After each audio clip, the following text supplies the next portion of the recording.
Hi everyone. Today I'll be showing you a full in-depth guide on Violinist for those of you who are planning to buy him soon after his release. Put your seatbelts on and prepare for an adventure.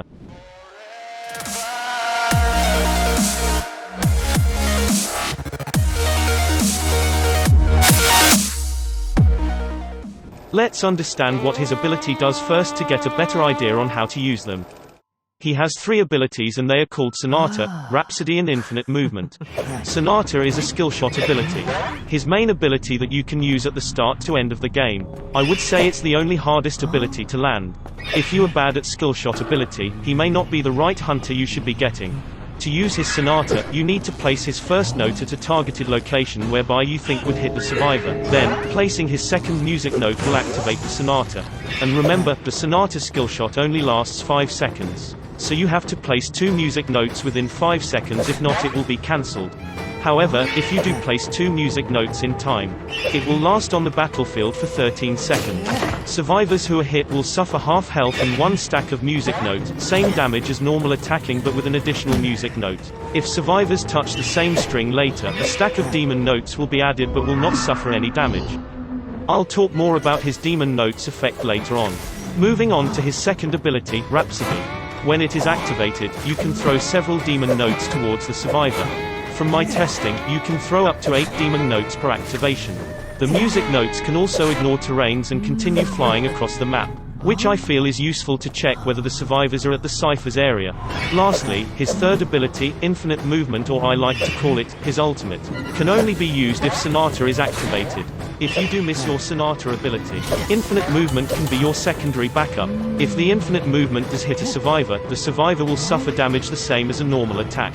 Okay, now that we've covered on what his ability does, let's talk more about his music notes effects. His music notes will affect survivor movement speed, decoding speed and healing speed, and can be stacked up to 3 times, ranging from 4%, 8%, 12% for movement speed decrease, and 15%, 30%, 50% decrease of decoding and healing speed. To remove his effects as survivors, you need to be 24 meters apart from survivors. Now let's talk about ways of using his ability. There are 2 ways of using his Sonata ability. The first way is by placing his first ability to the furthest, and then immediately connects back to your area. The second way is placing his first ability to the furthest again, then bring the second note to even further to where the survivor is heading. Usually, the first playstyle is used if the survivors are near you. The second playstyle is when survivors are far from you. However, you can also use the second playstyle to target nearby survivors. These are the only 2 ways I can find as of now. Please let me know if you have any third suggestions of using the ability. Moving on to Rhapsody, his second ability.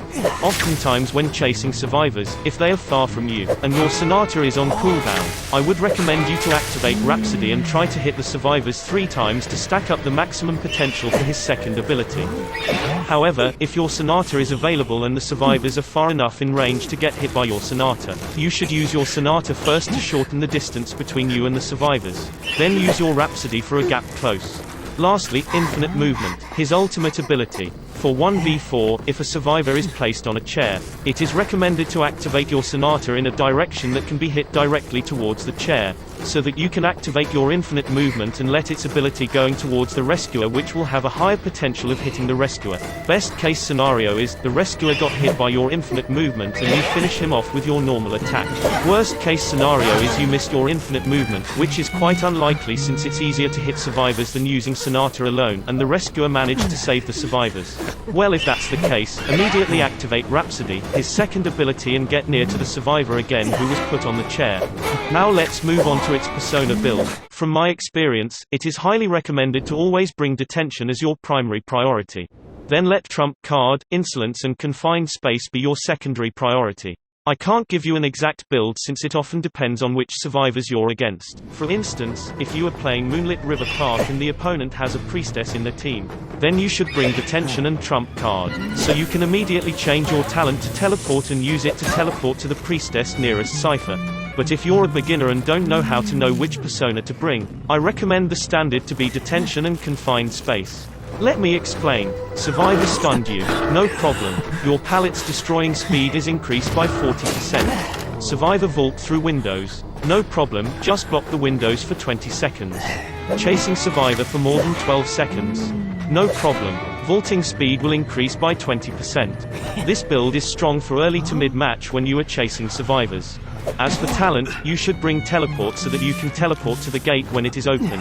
If you want to know more about what the persona builds can do, please read the description for detailed info. Here's all of the tips you need to know to get started when playing Violinist as a hunter. If you reach this far, please type #S11 in the comment section to let me know you reached this far. If you find this guide helpful, and want to see more guides on other survivors, what you can do is to like and share to your friends who play Identity V, and finally, subscribe to be notified first for upcoming Identity V videos. It would help me support my channel.